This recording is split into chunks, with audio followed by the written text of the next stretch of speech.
Hello, welcome. All right, so today we are doing the Antebellum West, and it is pretty straightforward. All right, welcome, Brennan. So on this one, with number one, oftentimes when you do the Mexican-American War, all right, and Kyle, uh, oftentimes you find great man history. And remember, great man history doesn't imply that you think the leaders are great people morally. It just means that you attribute whatever happened and how things went down to the decisions, the power, the personalities of the people that were in power, right? So oftentimes when you read an old history on the Mexican-American War, you're going to read about Polk. You're going to read about the war hawks in the Senate and their decisions. And you're going to read about our military leaders, Winfield Scott and Zachary Taylor. And that's about it. And so what I decided to do is I tried to do an indictment on the entire generation and try to tie it to the people themselves as far as kind of picking this war with Mexico to take this land from them. So as you see here, this is the Louisiana Purchase territory right here in the middle, this big swath. But right here, Texas, and all this right here is the land that we're going to take from Mexico in 1848 in the Treaty of Guadalupe Hidalgo, all right, after we fight them in 1846. So in it, what I try to do is I start off with a quote from John Quincy Adams, contending that there is a popular delirium amongst his generation of making an other of non-Anglo-Americans. And as the other, it forms a source of camaraderie and unity, right? I think it was Emil Durkheim, the sociologist, who talked about that when you alienate people and you make them into the class of the other, it has a unifying effect on those who are ostracizing them. And so he said that they found a combination of them doing such as that, but also coveting other people's lands, whether it be Native American or in this case, Hispanic lands. All right. And so then they make an other of them to justify taking the land from them and only exacerbate tension with those demographics. All right. So you start off with that. And then I get into primary sources about like with the New York Herald and show how the press was complicit in this. So see, the New York Herald said that Mexican people are imbeciles, degraded by miscegenation or interethnic sex, and therefore unable to resist the advances of superior Anglo-Saxon Americans. All right. Then I get into some of the leading politicians. Charles Benton said the Mexican character is made up of stupidity, obstinacy, which is stubbornness, ignorance, duplicity, and vanity. Senator Edward Hannigan contended that the Anglo and Hispanic races were incompatible, and in no reasonable period could or should we amalgamate or integrate, right? So, so far, I mean, that's a little weak as far as making a popular indictment, just saying that the newspapers covered this, that one president and leading politician contended that there was a culture that was prevalent of this, to make an other of the Hispanics and to covet their land.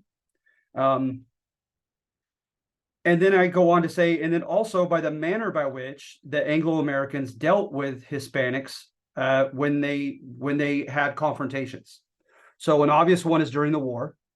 Winfield Scott said in charge of the U.S. forces down in the south, the southern part of Mexico City, they invaded Veracruz, Mexico, in the south, and he said that the war crimes created by the Anglo-Americans against the Mexican people, not the Mexican soldiers, but the people in those Mexican cities, would make heaven weep. And they've brought up instances of Anglo men raping Mexican women in the sight of their tied up Mexican husbands. So just some awful, awful stuff. primary sources for how our common soldiers fought against the Mexican people during the Mexican-American War. All right. Then I say after the war, when you get into Chicano history, Rodolfo Acuna, Felipe Fernandez Armesto, they're pretty popular amongst Chicano historians.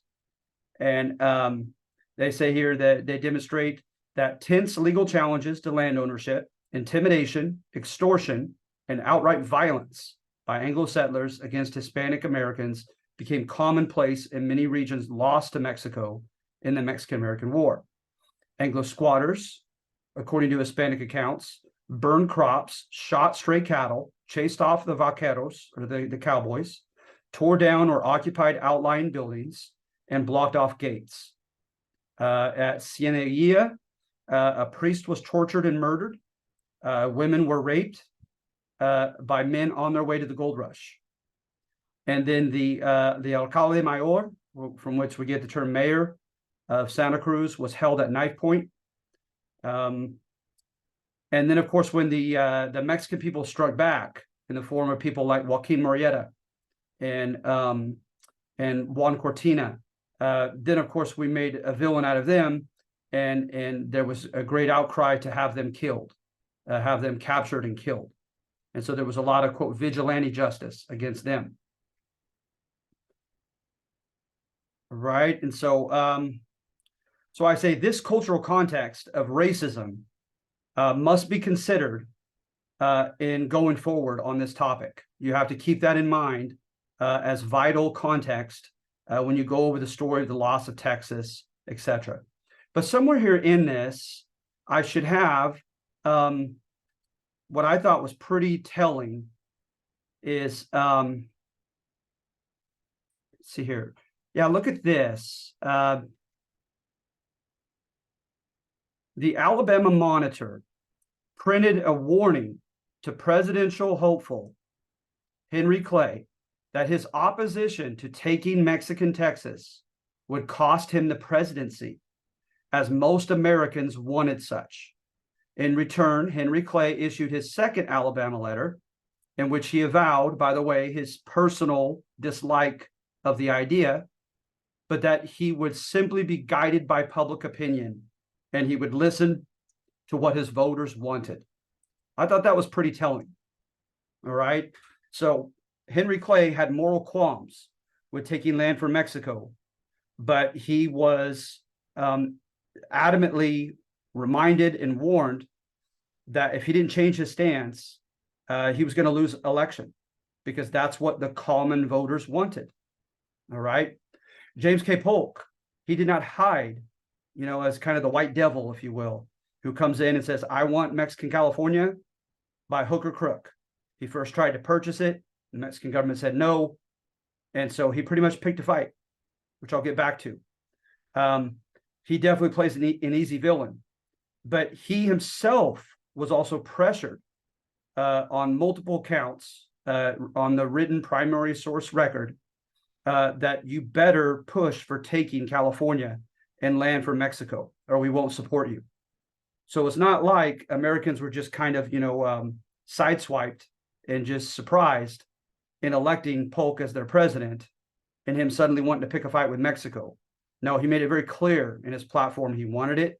People voted for him anyway, and people were even putting pressure on him that he better not change his mind. So that goes along with my thesis with number one. As I say that I think it's a bigger indictment to the whole generation, not just to the leaders, okay? Because we have a democratic republic. These guys are elected into office. And if something is, staunchly unpopular, then they're going to pay the price running for re-election.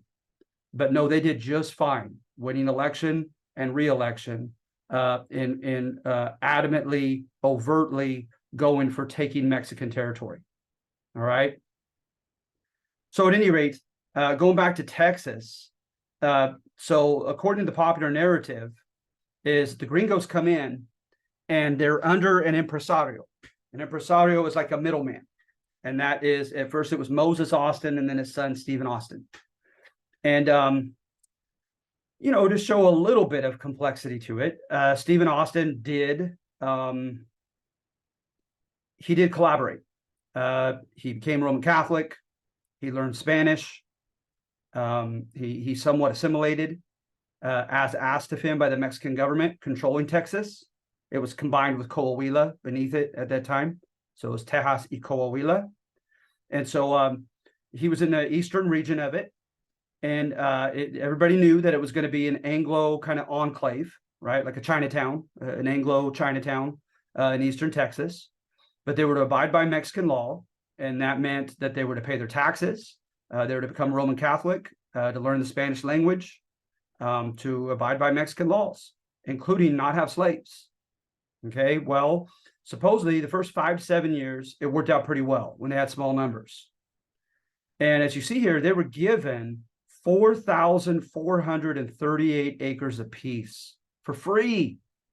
Okay, the number seems odd because Mexico's on the metric system, but that's what it pretty much equated to. So they're getting this free land.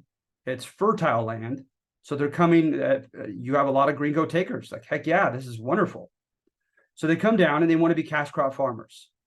So for the first 6 years, they were tax exempted. Okay. But then after the 6th year, finally, no more free ride. And they were to pay their taxes. But what they were doing is they were illegally trading with Louisiana next door, and they were refusing to be taxed. There was a guy named John Bradburn Davis. He went by Juan Bradburn Davis because he assimilated and worked for the Mexican government. And he was in charge at Anahuac to collect taxes. And on more than one occasion, these defiant gringos threatened to kill him if he tried to extract a single cent from them in tax revenue. So he notified the authorities and then went through the chain of command, and the news got back to Mexico City that they're not doing what they're supposed to do. So by that time, you have a guy named Mier y Terán, who was brought up to check things out. And by the way, in the meantime, you already had the Fredonian Revolt. In the Fredonian Revolt, a group of Americans, Anglo-Americans, tried to break free and declare their independence, naming the place Fredonia. And in fairness to Stephen Austin, as the impresario in charge of them, as the liaison between the Mexican government and these American settlers, Stephen Austin raised a militia and squashed them. And so and showed his loyalty to Mexico. But nevertheless, Mier y Terán comes up, you see there in red, and his report is not, it's not good. He said that it basically, the seeds for rebellion are there. He said the Americans are haughty and arrogant. They're defiant of rules and regulations. And many of them have slaves illegally. Many of them are not paying their taxes. Many of them have not become Roman Catholic, still cannot speak the Spanish language. And so he made some recommendations. So the recommendations were finalized by Anastasio Bustamante's government in 1830 down in Mexico City. Mexican colonists were to be repatriated to Texas to help fight the imbalanced ratio. Look what he says here, comprising only about 5% of the inhabitants whom they visited. Local Tejanos, ethnic Mexican Texans, were only 5% of that area. So he said, we need to bring Mexican people up there to repatriate up there. No more gringo immigration into the colony. Deportation of Norte Americanos who are in defiance of any of Mexico's laws. All right. So at any rate, this caused an initial wave of Norte Americano protests. They filed complaints, they made threats, and they began to meet in secret. So likening himself as the ideal liaison, Stephen Austin traveled to Mexico City to reason with the Mexican government. Instead of working out a solution, Austin was incarcerated by the new president, Gomez Farias, for threatening rebellion. So from his prison cell, he smuggled a letter to the Cabildo of San Antonio telling him to do what they deemed necessary after that. So now the moderate, loyal leader of this Anglo colony has stepped aside, and he's no longer trying to be a conciliatory figure. So what does it in are the Siete Leyes. The Siete Leyes Constitution was a very conservative constitution. You have here, it did away with state legislators. The president handpicked state governors instead of them being elected by their people. It dissolved some checks and balances between the three branches. Okay. And it disenfranchised or took citizenship away from 80% of the Mexican people because it brought about such high property requirements to be a citizen. So it was in many ways, to a modern liberal, an awful constitution. All right, so then at this time, the governor of Zacatecas refuses to step down, says he's been elected by his people, and his people of Zacatecas will not recognize some handpicked hack from Santa Anna. And he also said Santa Anna could not have his state militia incorporated into his military, his federal military. So Santa Anna sent his army to militarily fight against his own governor of Zacatecas, and he squashed the Zacatecan rebellion. Well, as he was there, word got out, he was spreading the word, Santa Anna, that if Texas and Coahuila did not capitulate, that they were next, because they were united together as one in saying in Saltillo, Coahuila, their capital, that they did not recognize this Constitution, and they wanted to maintain the Constitution of 1824. The 1824 Constitution is very much like the United States Constitution. It's a constitutional federal republic. So, but at the time of the Zacatecan suppression, that's where things really started to separate. Is firstly, nearly all the reps from Coahuila backed down. And then a lot of the Tejanos politicians in Texas backed down as well. And then you were left with a remnant of Texans who were primarily Norte Americanos, like Anglo Americans. And you had exceptions, for sure, but they were small in number. All right, those who were ethnic Mexicans in Texas that held on to this rebellion and truly saw it as not an Anglo rebellion against a Mexican leader, but as a liberal rebellion against an uber conservative president, right? So at any rate, the Seguin, father and son, Juan and Erasmo Seguin, they were part of the rebellion, but people know their names because they were so few in number. There were exceptions. So at any rate, as the army started moving up toward Texas, there was a place, I don't know if it was Gonzales, but there was a Mexican city, a Mexican town, and it had a presidio, a military fort. And the Anglo-Americans by this time began arming themselves, and such was their defiance and desperation that they began taking over the local presidios so that they could use their guns and ammunition and their cannon. And so they had done so, and I believe it was Gonzales, the name of the town. And the brother-in-law of Santa Anna went ahead of the army to give them one last warning, one last chance to capitulate. And supposedly they shot the cannon at the brother-in-law. His last name was Perfecto de Cos. And so Perfecto de Cos returned, told Santa Anna, and Santa Anna declared degüello, like fight to the death. So Santa Anna brought his army up. A little over half of the defiant Anglos moved eastward toward Houston, back to where a lot of them had lived. And some of them decided to make a stand in San Antonio at the Alamo, right? There were about 200 of them there.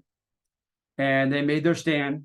And the first March 6th, 1836 is when the walls were breached after a 2-day bombardment, and the Mexican army came in and killed virtually every last one of them there at the Alamo. And noticed what William Barrett Travis asked. He asked liberty-loving Anglos to come join the righteous fight, not just against a tyrant, but against a, quote, mongrel Spanish, Indian, and Negro race. So notice, right, that racism. This was not just, I think the Chicano historians have a point. This was not just a political issue of them wanting to return to the liberal Constitution of 1824. But instead, there was a lot of hatred between the Anglos and the Hispanics, and it was beginning to show itself here. So the men were killed, including Davy Crockett, William Barrett Travis, Mr. Bowie, James Bowie. They were killed, and then I kind of move on to the fight with Mexico after that. But let me stop there.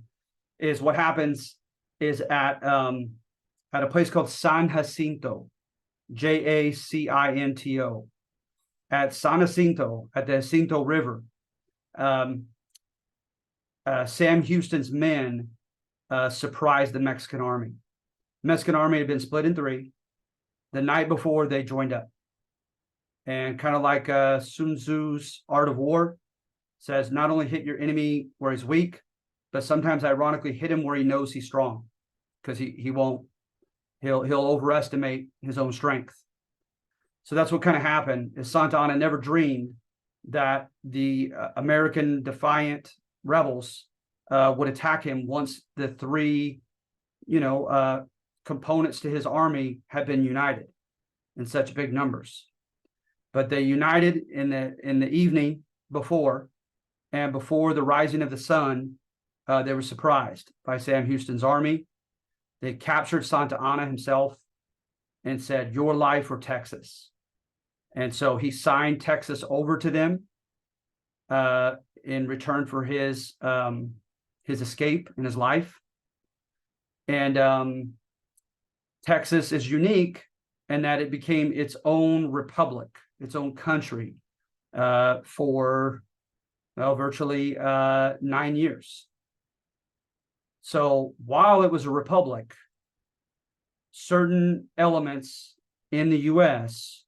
were crying for annexation. Let's annex Texas and make it a new state of the Union. Mexico had already made it clear that it would be tantamount to war if we did. And even someone as dashing and aggressive of an imperialist as Andrew Jackson, even Andrew Jackson didn't want to touch this with the 10-foot pole. So what happens is, 8 or so years go by from 1836 to 1844. And President John Tyler has already been kicked out by his own Whig party. He clearly is not going to win re-election. So he's a sitting duck president, and it has nothing to lose. He formally asked Congress to annex Texas. And then, of course, the guy running for office coming in that next election is James K. Polk. And he makes it clear, if he's willing to fight Mexico for California, I think it's easy to guess that he was also for annexing Texas. If he's going to fight Mexico anyway, might as well take Texas. So now you have two consecutive presidents who have the guts to risk war with Mexico to annex Texas. All right. And so then Polk tried to purchase California on 2 occasions, and the Mexican government warned him not to try again, that it was an affront to their national dignity. And they had heard that Congress was going over the idea of annexing Texas, and they gave their same warning that they better not approve it. And then at the same time, Polk decided to pick a fight over the southern boundary of Texas. He says, well, whatever it's going to be, the boundary is the Rio Bravo del Norte, or the Rio Grande that we recognize today. But according to Spanish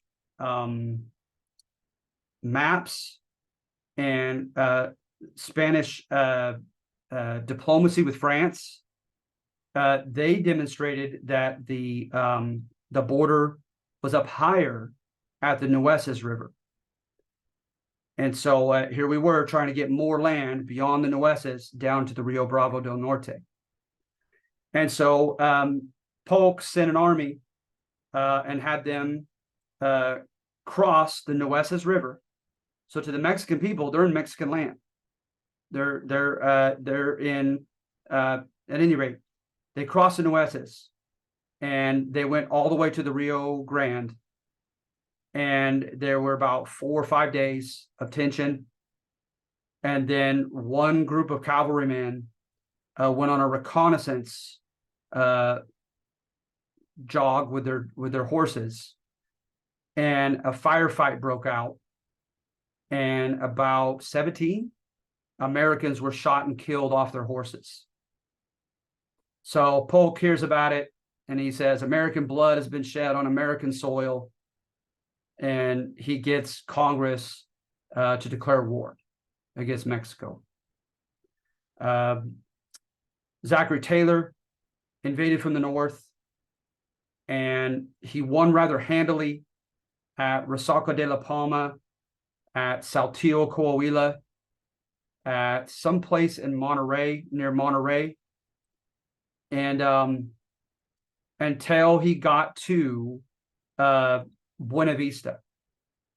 And at Buena Vista, he had over half of his men taken from him because he was outranked by Winfield Scott. And Winfield Scott was doing the grand major invasion down into the south of Mexico by sea at Veracruz. So down to the lower numbers, he had 4 levels of trenches to fall back upon and to fight very defensively against Santa Anna. And they were back in their 4th and final trench in retreat. And Santa Anna inexplicably gave up and left, said he had lost too many men on frontal attacks, that he was out of arms and ammunition, and that he was tired of seeing the bloodshed. And little did he know how close he was to defeating Zachary Taylor and his men.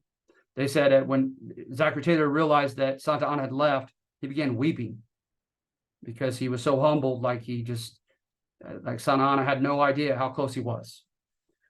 Well, with Winfield Scott, it was a little bit more one-sided. When he fought at Churubusco, there was a lot of courage in frontal attacks from Mexican men, but they lost. There was the Battle of Chapultepec, and you had the famous 6 heroes at the cadet school of Mexico City, young adolescent Mexican boys who supposedly fought to the very last man. And legend states the last one draped himself in the Mexican flag and dove off the castle so that the Americans couldn't touch the flag. You had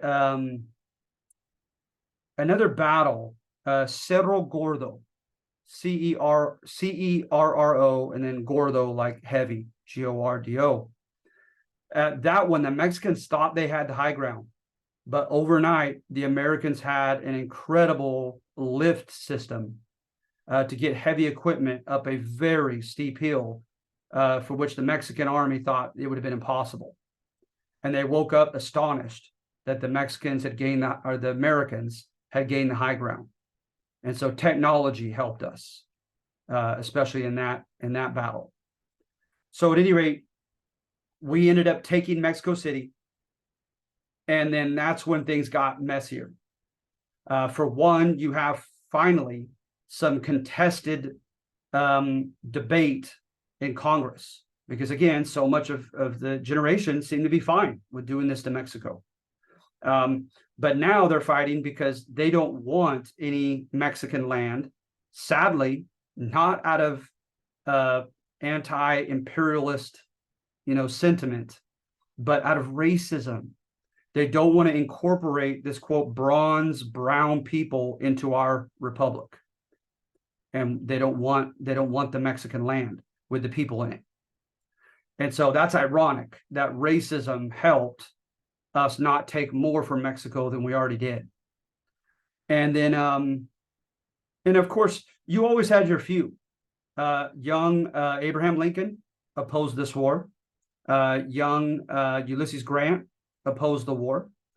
The Transcendentalists, who we'll get into, opposed the war. Many of the abolitionists opposed the war.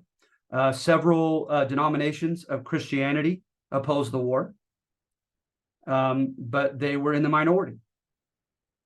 And speaking of opposing, if you've ever heard of the St. Patrick's Brigade, or in Spanish, the San Patricios, these were Irish immigrants who were immediately forced to go fight against Mexico. And they found that they had more in common with the Mexican people, being Roman Catholic, being poor, etc., than they did with the Americans who were trying to lead them to their deaths. And they switched sides, and they began fighting with the Mexican army. And then, sadly for them, though, is they ended up losing in a couple key battles, and we had them court-martialed and had big trials. They were going to be executed, and the sentences at the last minute were commuted, and instead they were whipped and branded on the face, I believe.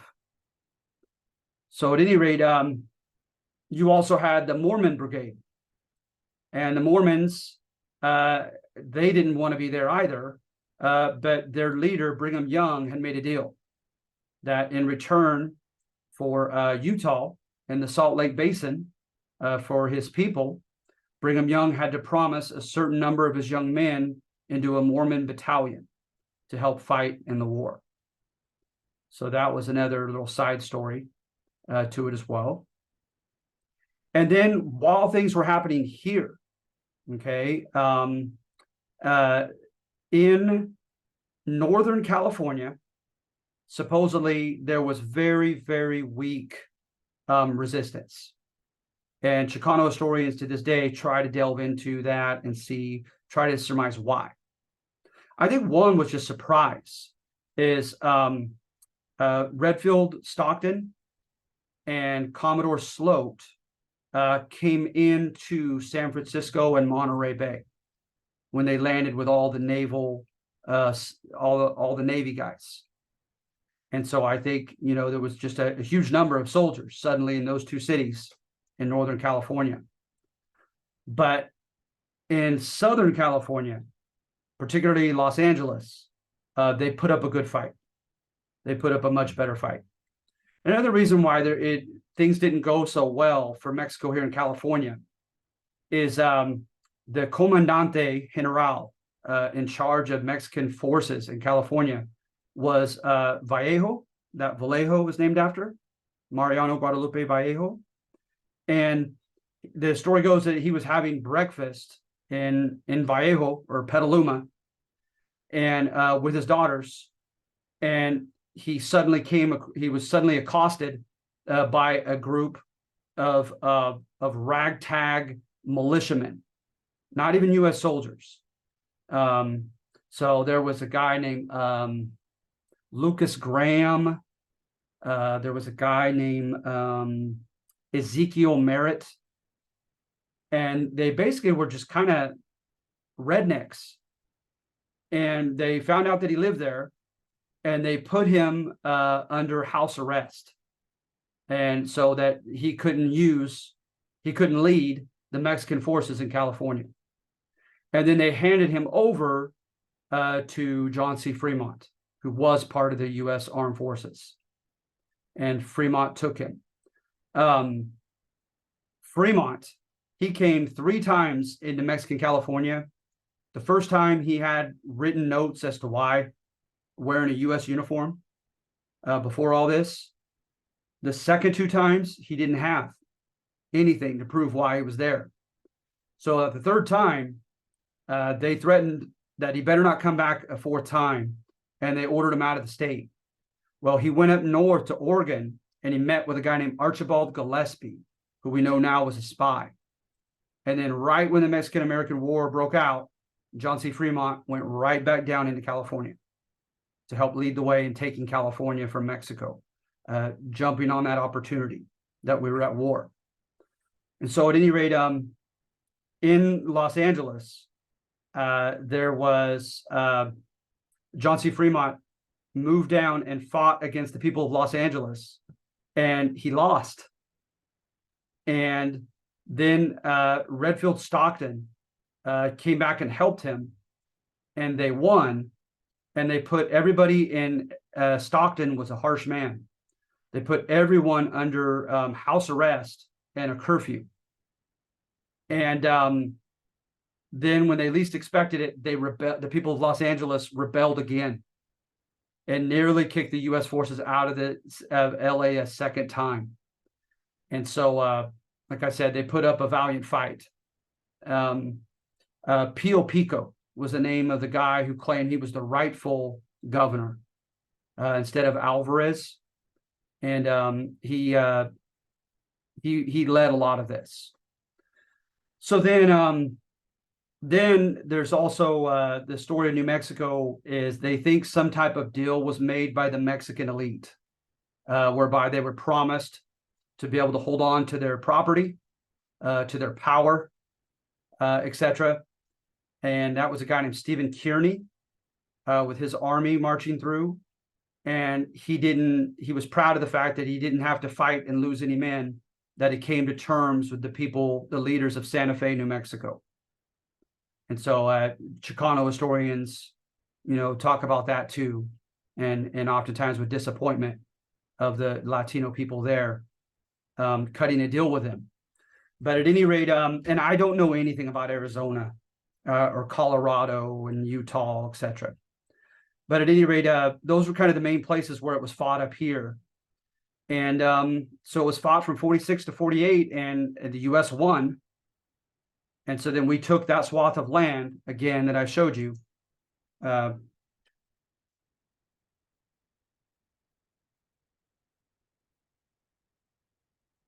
Start right here. And all of this right here.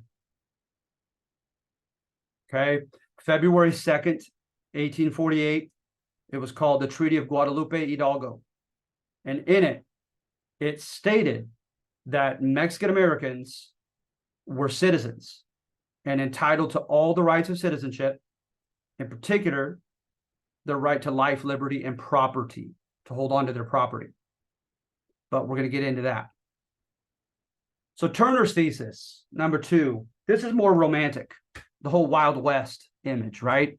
That seems to prevail in Hollywood, because there is some evidence to support it. His thesis is, right, that the West, the conditions in the West were such that it remade meritocracy. Remember, meritocracy is supposed to be colorblind. Anybody who merits, anybody who earns, anybody who deserves to get rich, to succeed, does, regardless of your background, regardless of your demographic. All right.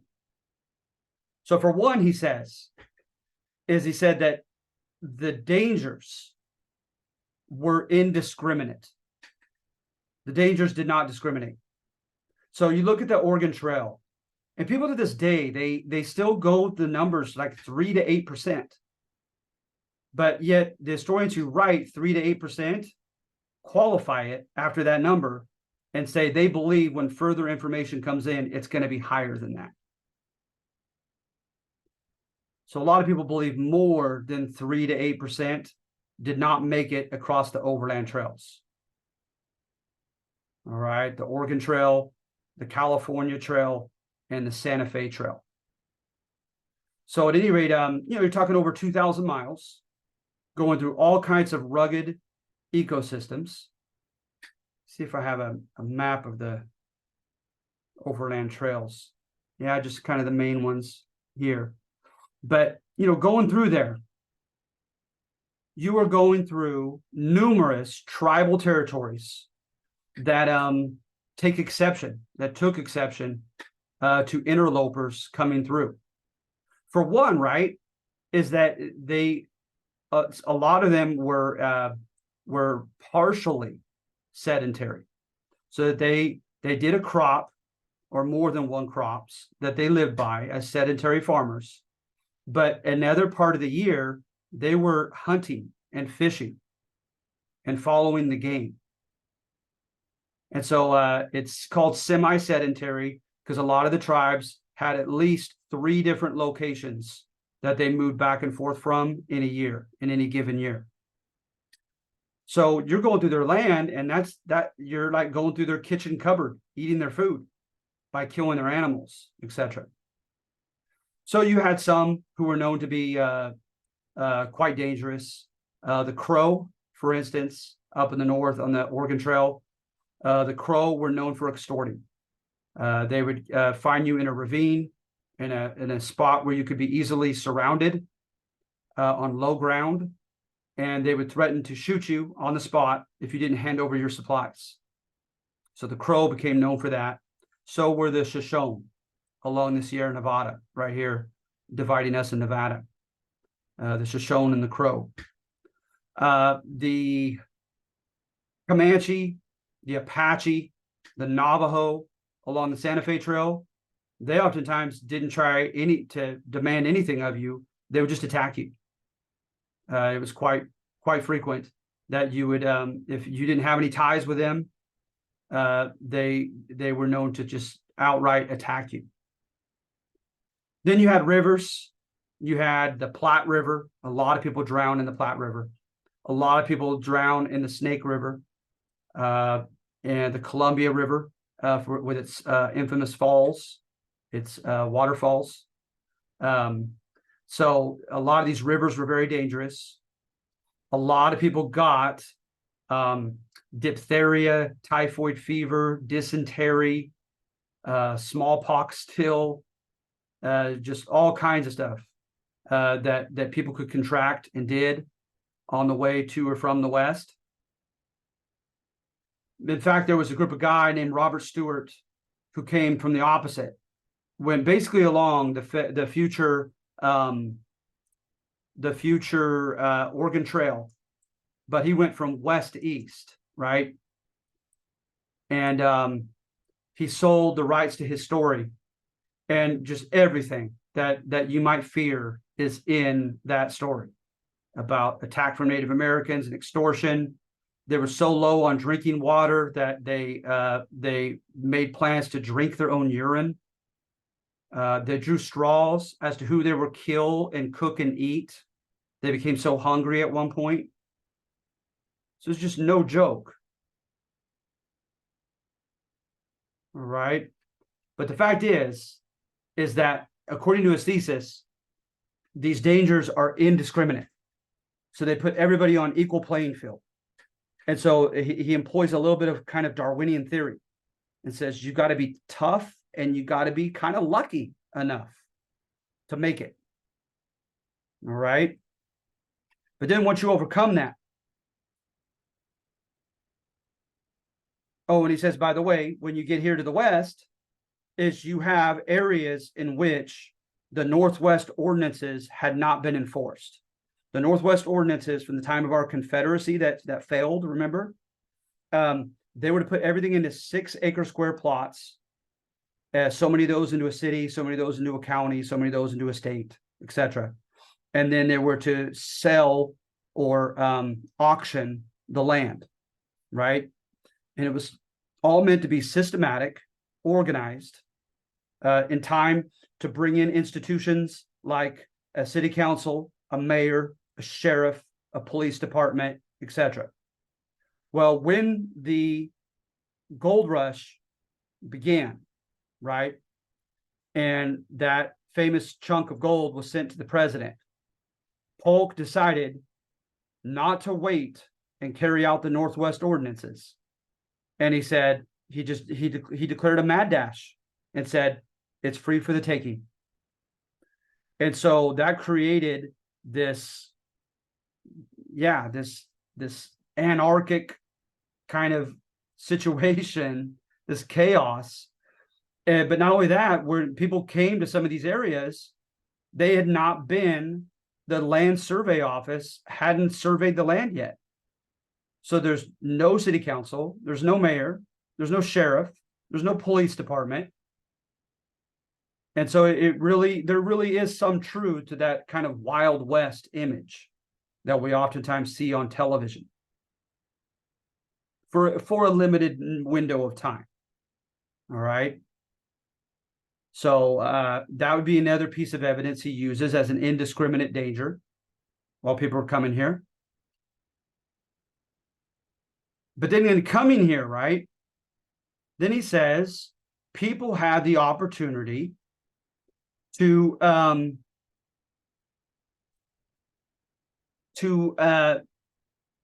be entrepreneurs, to start their own business. If you saw people having a hard time across a river, build some type of ferry and then charge 25 cents a family for every crossing of the ferry. The Mormons did that and made a lot of money. You see some desire for some other commodity and you have a way of gaining that commodity and can sell it. You could utilize their desperation and put a high price on it, sadly. And so that's what some people did. So for instance, I call it mining the miners. Some people immediately thought that mining was not for them. And so they decided to sell the miners entertainment, food, lodging, tools. A guy named Sam Brannan just sold shovels and pickaxes and became a millionaire right out of San Francisco. So you had entrepreneurial opportunities. The Chinese, right, working with the laundry business. And yes, they also had their opium dens and their brothels. A lot of women who headed west, they started inns, kind of like a, what is it, a bed and breakfast, right?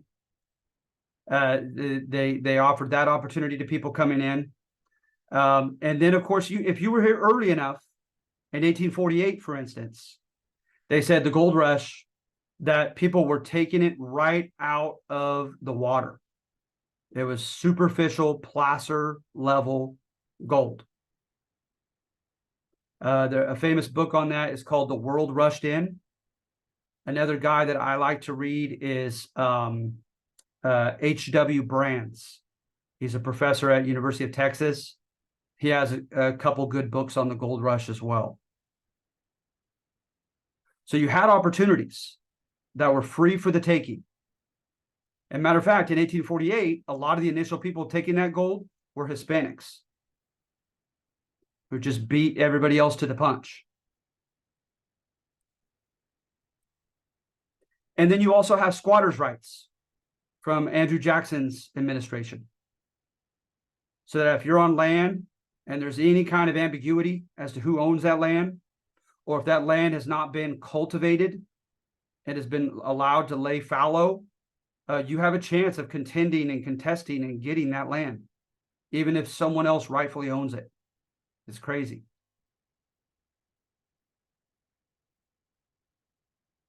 So that's his thesis, okay? Is that the West renewed American meritocracy. It renewed equality of opportunity for everybody.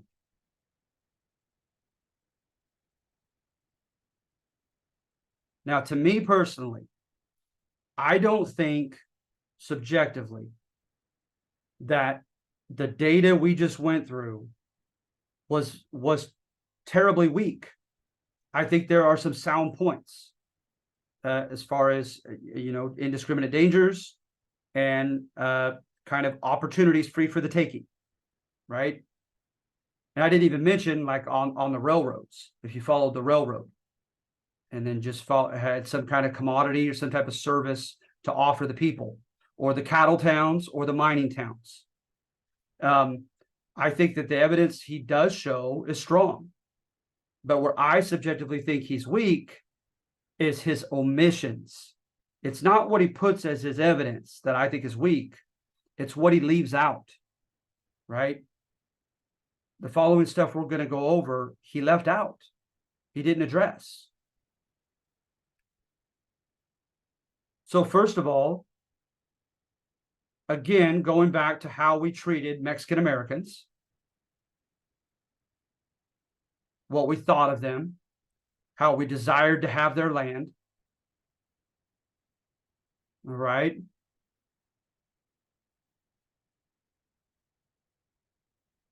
And look at this.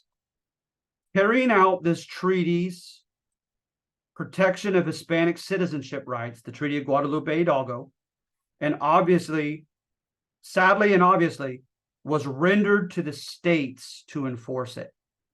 There's problem number one.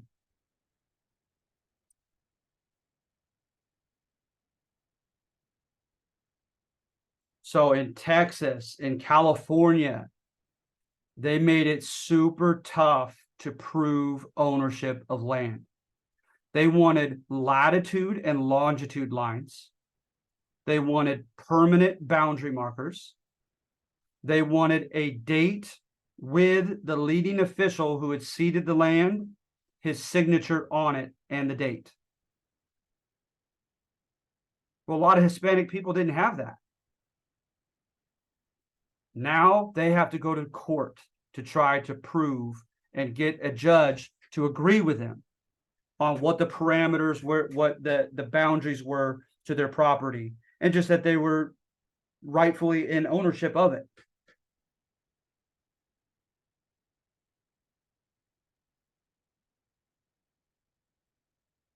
Look at the anti-vagrancy law in 1850, forcing those Hispanic landowners unable to prove in court their ownership to leave their premises.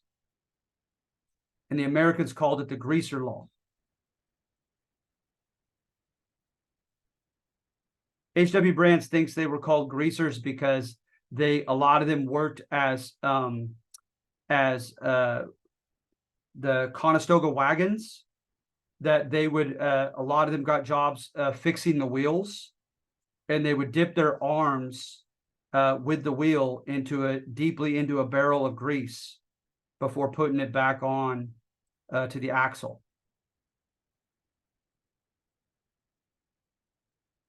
So predictably, many Hispanic landowners could not sufficiently claim or prove their ownership to their present property limits, and elected judges quickly perceived a numerical majority of gringo miners as a mandate to offer them at least parcels of uncultivated Hispanic lands as squatters, especially when the Anglo squatters on Hispanic lands pledged that they were, quote, improving their property.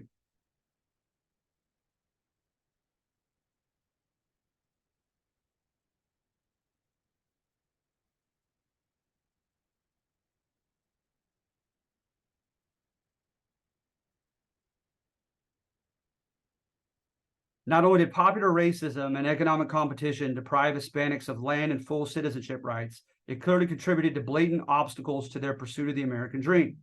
Firstly, it's difficult to achieve socioeconomic advancement when your life is in danger.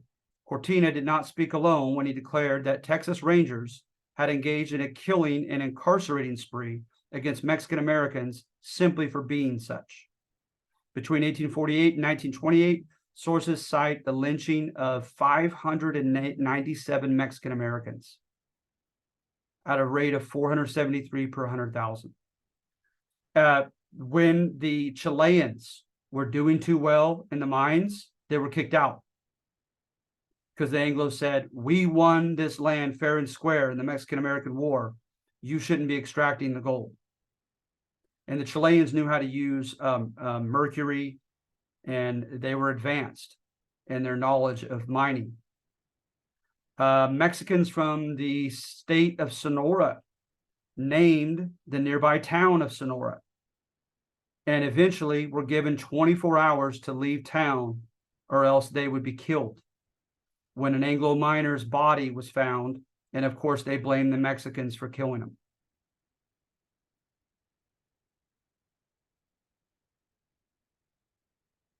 Then you also had foreign miners' taxes.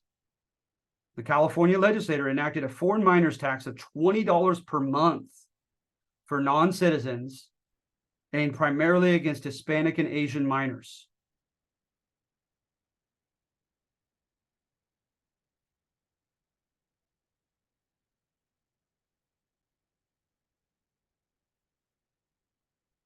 So what happens is Hispanics, it doesn't take long, and they are pigeonholed into the proletariat.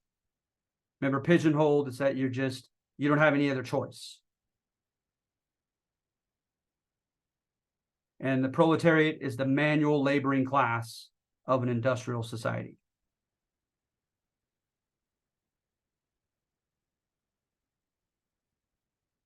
So corporate ranches with much capital bought most of the Western land.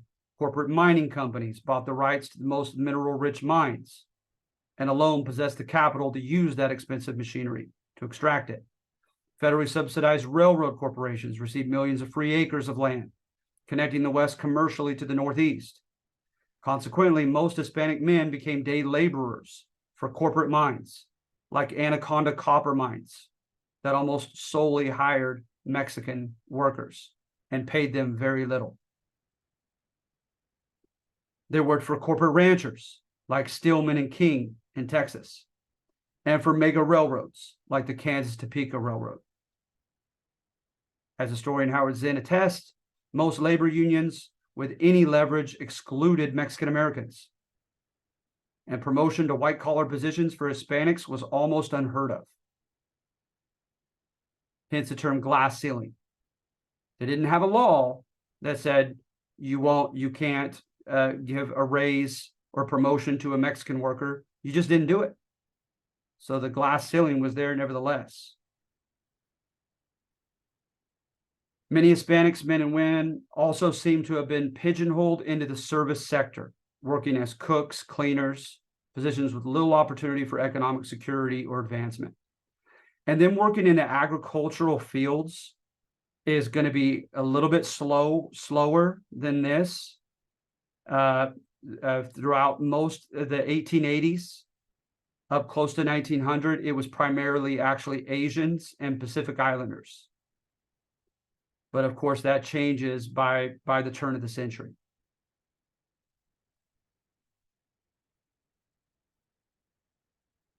So I'm saying, right, so much for equality of opportunity. America made clear that certain demographics were not wanted, and they made it very difficult, if not impossible, for certain demographics to be able to achieve the American dream. And you don't find that in Frederick Jackson Turner's book. He conveniently omits this, any type of discrimination.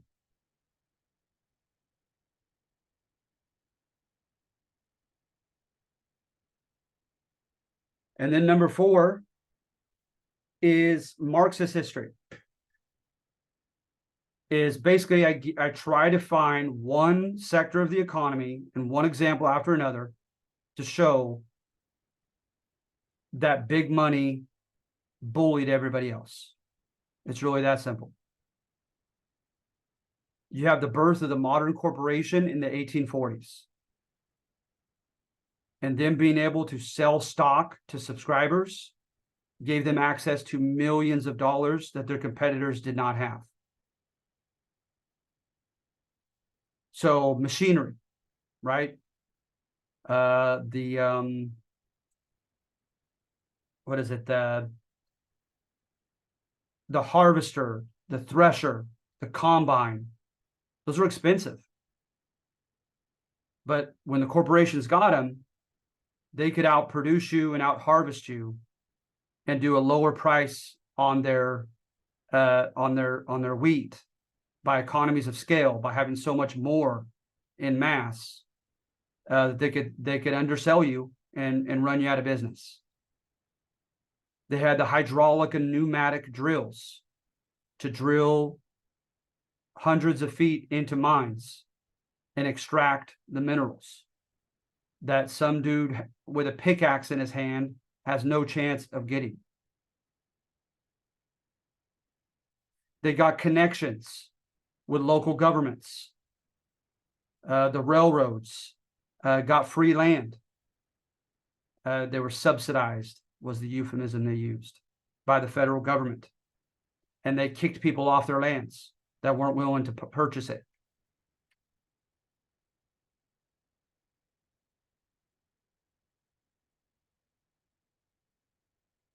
I get into the Transcontinental Railroad and the exploitation of Chinese laborers.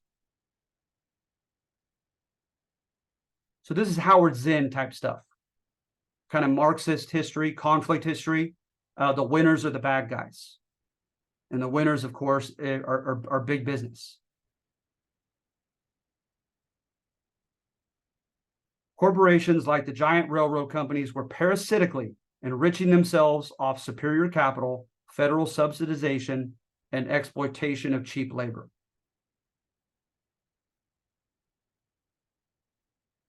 Then I give an example of Muscle Slough. At Muscle Slough, the squatters there had been promised that land because no one had claimed it before them here in California. And so they began building on it, building farms, cabins, etc., until the Kansas and Topeka comes through. And they said, excuse me, get out of the way. We own this land. They said, no. A local judge gave it to us as squatters' rights. They said, well, the federal Congress gave the land to us, building the railroad through here. So out. And they had to militarily get men from a military fort to actually engage in a gunfight and fight with these squatters to force them off their new land. But again, who always won? Big business, the well-connected.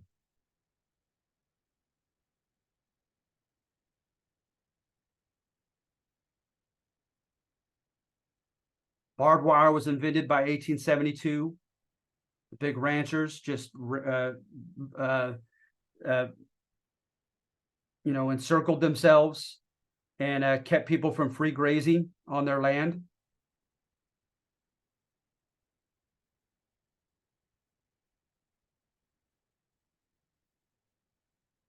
So hence I'm saying on number 3, I don't buy Frederick Jackson Turner's equality of opportunity boast about the West. That it looks to me, according to number 3, like the West, just like in other places, became the playground where the big bully corporations won.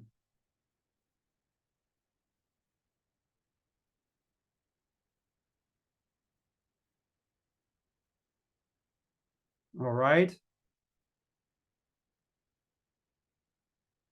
So do you guys feel okay about these? Sort of, kind of, maybe.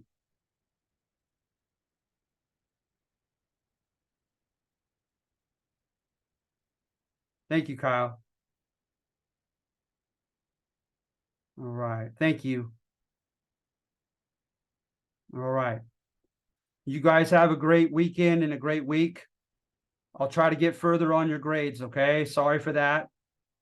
But you guys do well on this. Finish it out. We're getting closer and closer to the end of the semester. So hang in there, okay? All right. Thank you. Thank you. Thank you. I appreciate it. Thank you. Thank you.